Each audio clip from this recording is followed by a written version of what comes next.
Ahoj lidi, vítejte u dnešního videa. Dnešní video bude vlastně 20. Bude to 10 faktů o mně a já doufám, že si dnešní video užijete a něco se ještě dozvíte na konci, což vám řeknu na konci. Takže jako první mám tady, že já mám ráda prostě jako zvířata a moje nejoblíbenější zvířata jsou teda psy a králíci a křečkové. To jsou moje 3 nejoblíbenější zvířátka a teda křečky, králíka a pejska má babička, ale my máme křečka a králíka. Jako další tady mám, že moje nejoblíbenější barva je bílá, růžová a černá. Protože prostě já nevím, mně se prostě líbí od jak živa už černá je taková výrazná, hezká a prostě je krásná, no. Za to se nestydím a je to, mně přijde takový i dobrý, že můj nejoblíbenější předmět je čeština, což mě baví, mě to docela jde, ne, že bych se nějak chválila, jako někdy dostanou i 3, to určitě, nebo 2, nebo nevím, ale jakože bych si chválila to jakože úplně ne, ale mám i 1, takže mě to docela i baví, ta čeština, jdou mi diktáty a teďka jsem se oblíbila, protože jdu do 3. třídy, takže i vlastně vědu, ale ve 3. třídě mě fakt bavila ta čeština. A jako další tady mám, že mám ráda bazény, mám prostě ráda ty rodinný bazény, my na chatě třeba máme bazén. A mně se to hrozně líbí, ty bazény rodinný, protože tam si můžete dělat, co chcete, že jo? A můžeme jít další věci. Takže další věc je vlastně, že nemám ráda hnědou barvu. Opravdu, nemám ji ráda. Jako jo, dobře, mám hnědej stůl, hnědý poličky, hnědou skříň, prostě tohle jo, ale nemám ráda takovouhle hnědou barvu. Takovouhle ne. Prostě ne. Hey guys. Takže vlastně opravdu nemám ráda hnědou barvu. A nemám prostě ráda hnědou barvu. Není to barva, která by se k ničemu hodila.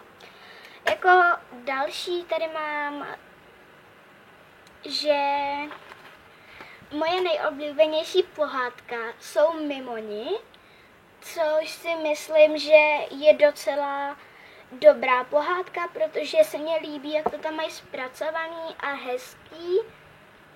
Omlouvám se, mohl bys odejít? A proč? Protože je to moje video, já se ti taky nekoukám do videa. A proč ne? To už jste se jako vrátili? Ale asi. Šimone, děkuju, fakt děkuju.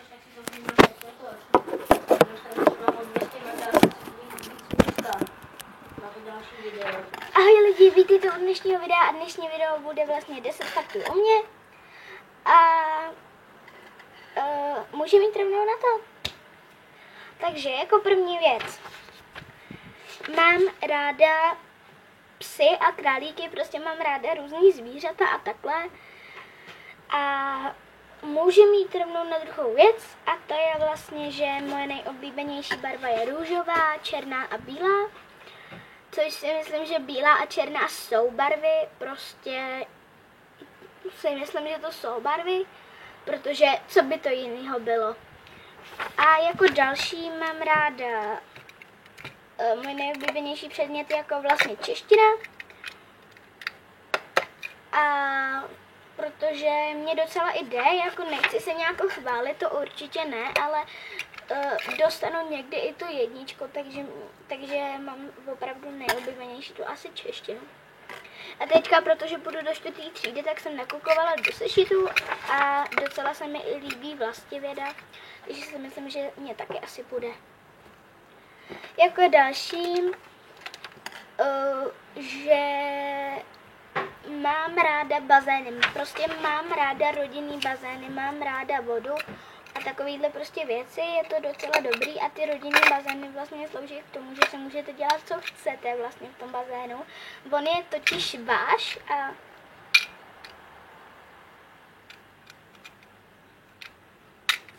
a můžete si vlastně v něm dělat, co chcete, takže je docela i dobrý. Ulítnul mě papír. A jako další vlastně tady mám, že nesnáším hnědou barvu, jako jo, dobře.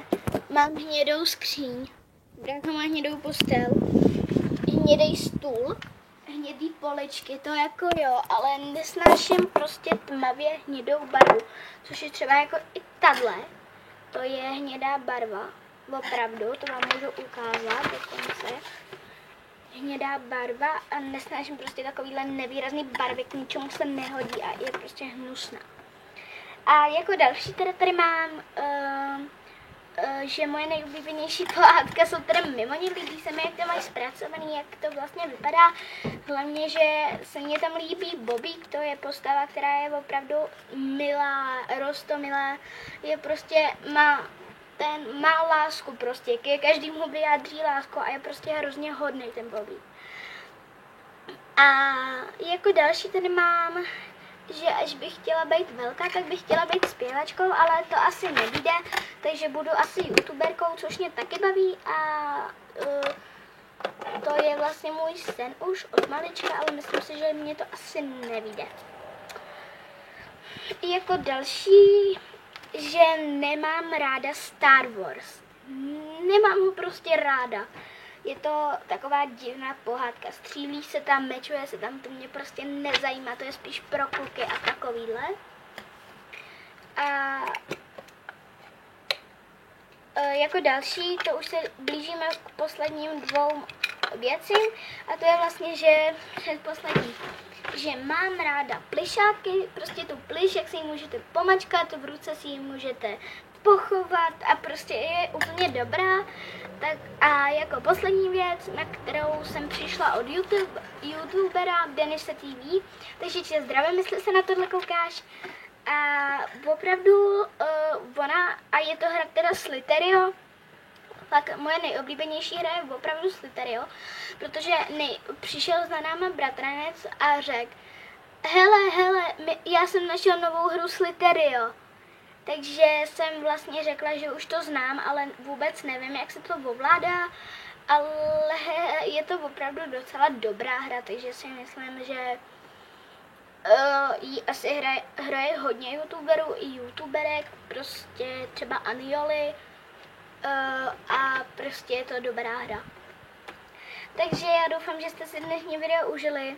Jestli ano, tak dejte nějaký like, odběr a já teda zdravím a ahoj!